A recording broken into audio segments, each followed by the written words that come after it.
Hey there, friends. Welcome back to Unasa TV. So this is something that I think is important to talk about. My son was wearing his Defend the Right to Farm hat. Some of you have gotten some of those in the mail recently. The leather patch hats with our Meet My Neighbor logo on it, which is a nonprofit that puts out information about farms.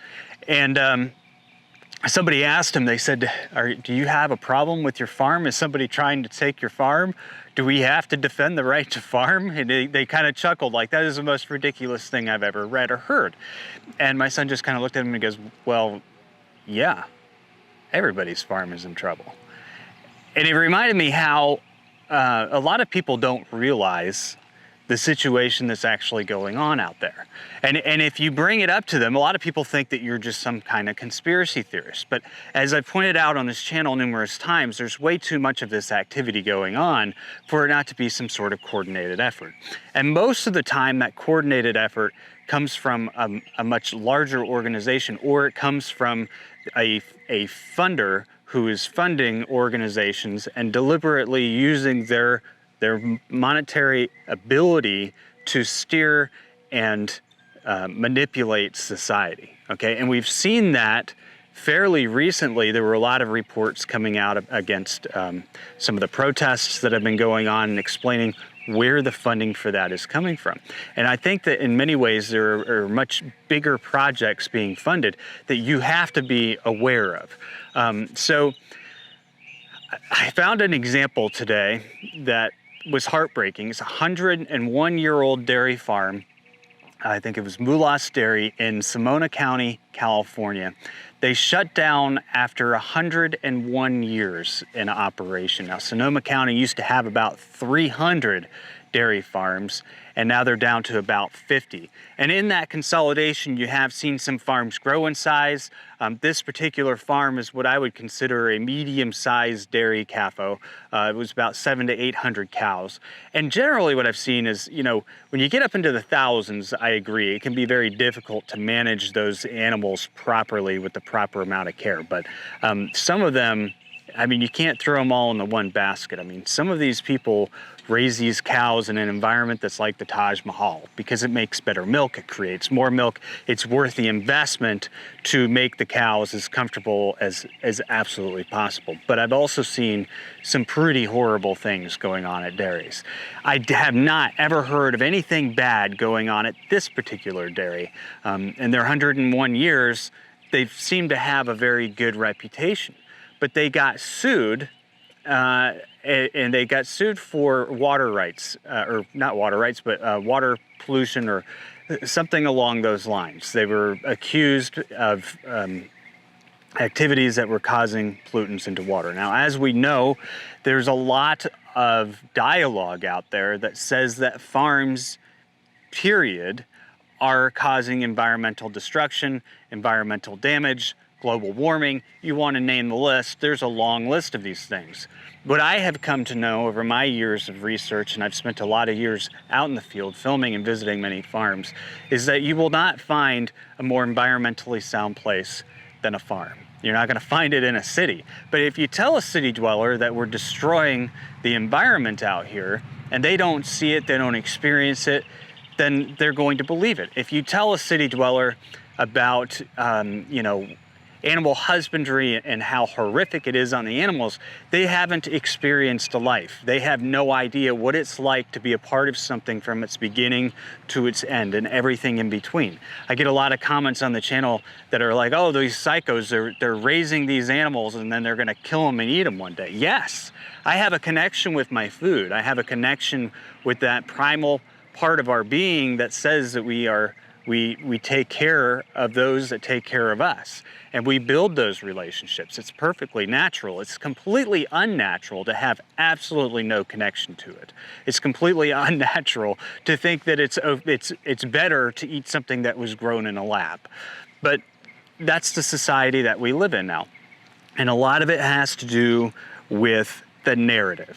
The narrative is being put out there that these people are bad. Once you build the narrative up enough and you can create just enough evidence to support that narrative, regardless of all the other evidence that you're excluding, then you could also take these people to court and you can sue them. In this case, Mulass Dairy was sued for up to $300,000. And in that lawsuit, what they said is, look, we don't have the funds to pay you. We're just, a dairy farmer. But what we could do is we could just shut down the entire farm. And that settled the lawsuit, because at the end of the day, that's what they were after, is they were after shutting down the farm. Now, this particular attorney, and hold on, I'll look this group up for you. The California Sporting Fishing Protection Alliance, that's a tongue twister, have filed 4 to 6 of these lawsuits per year for the last 3 years to basically shut down these farms in Sonoma County, California.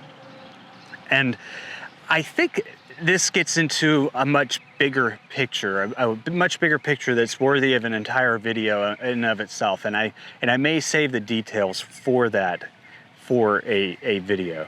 But there's a regional planning alliance that has put together a plan. It's called America 2050.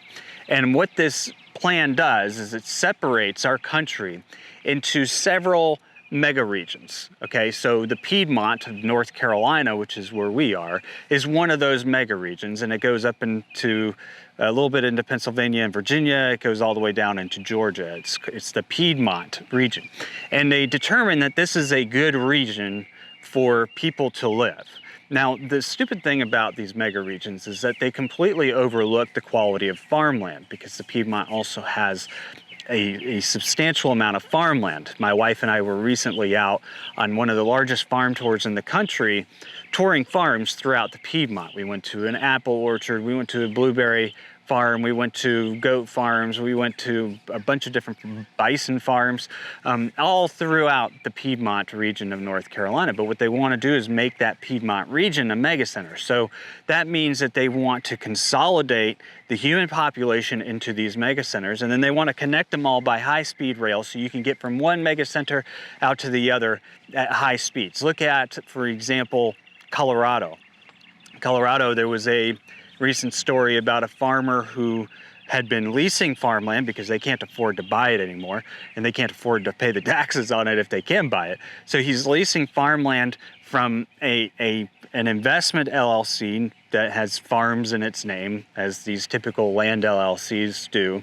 One day they came to him after he had planted his crops, and they canceled his contract. He didn't have any repercussions under the contract for collecting after having planted and cultivated the land to put his crops in. And instead they put a Bunkies out there, one of those, or Buckeyes, one of those big giant travel centers with lots of beef jerky, right? Why there? Because they're about to develop that entire area. The land holding company that had that land was just waiting for the opportune time to develop it. This is on the Front Range of Colorado. Again, some of our country's most important rangeland, some of the most important cropland is right there on the Front Range, but the Front Range is slated to be one of these mega regional centers, and that will be connected by high-speed rail. And I think I mentioned this just a second ago, but California, you've heard talk about their multi-billion-dollar high-speed rail that leads to nowhere.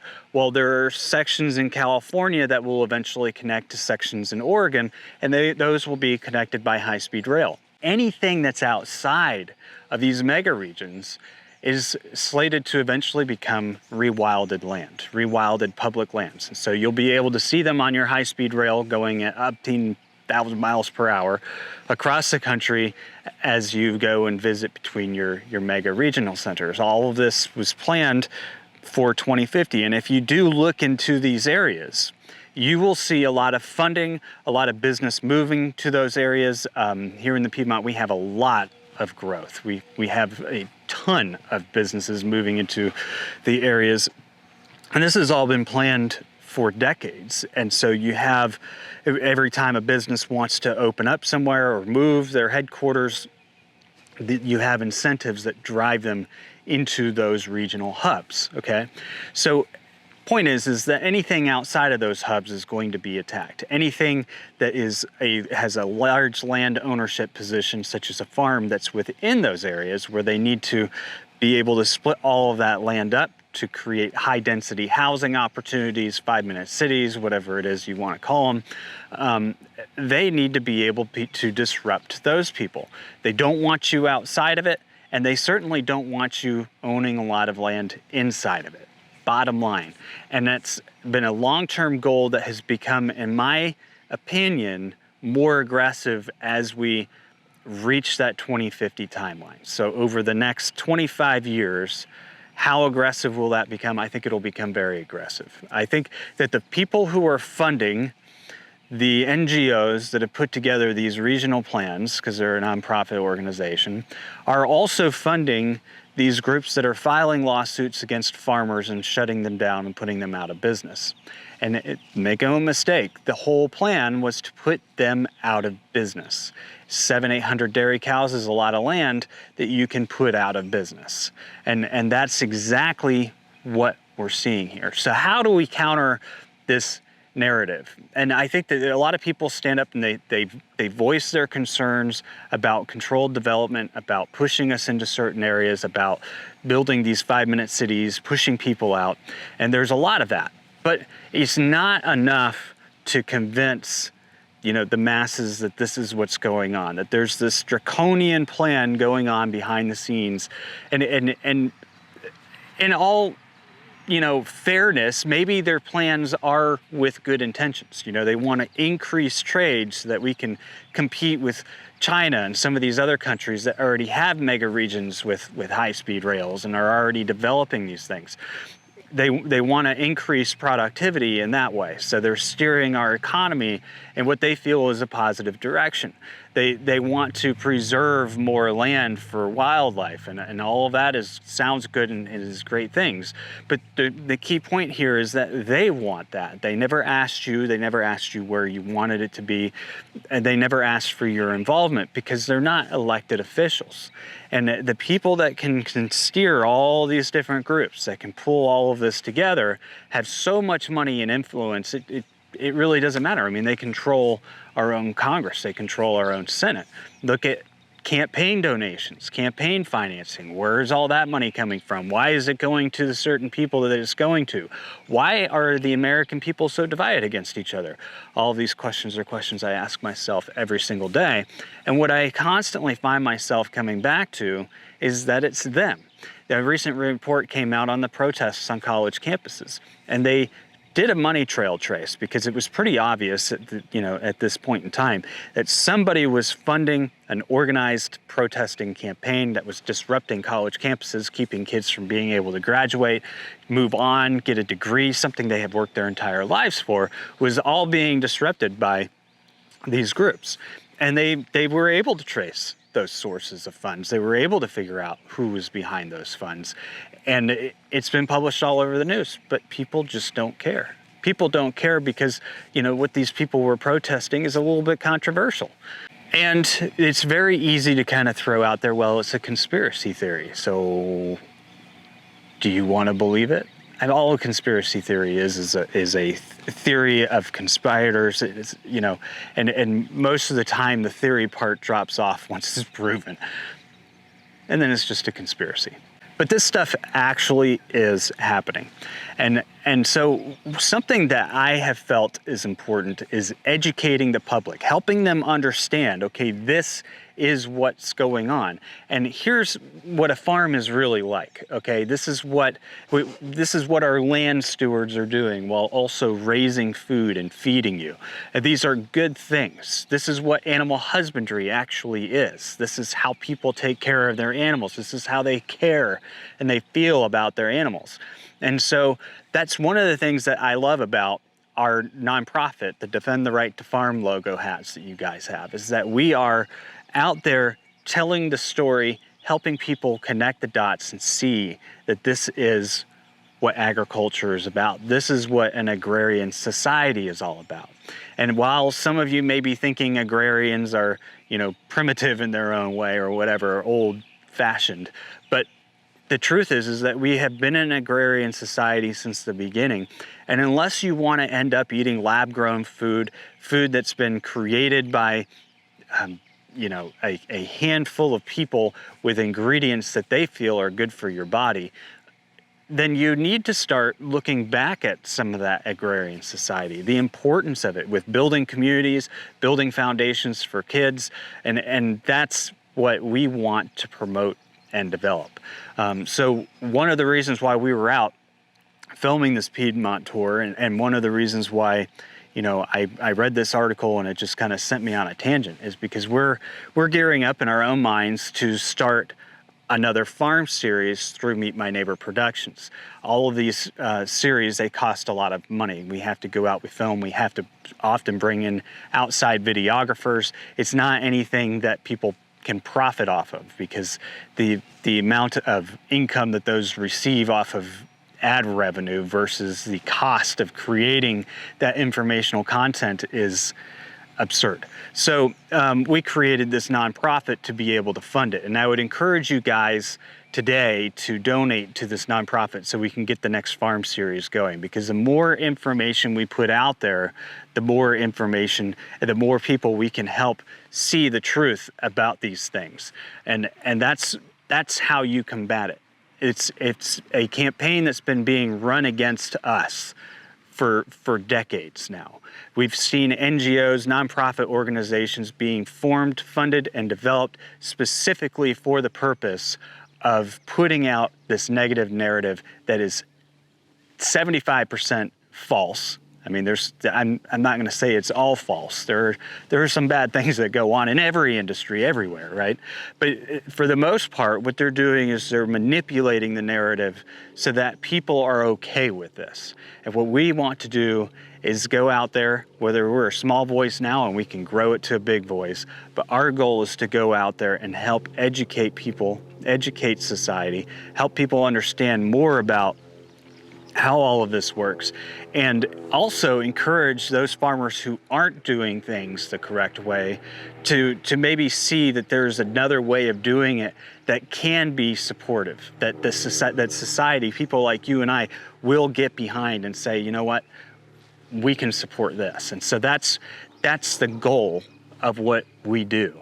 And we're asking today that you help us in this next level so that we can start getting out there again, being productive on this farm series, and bringing in that content to these social media platforms where we can really spread it out there, get the word out, and help essentially save our culture.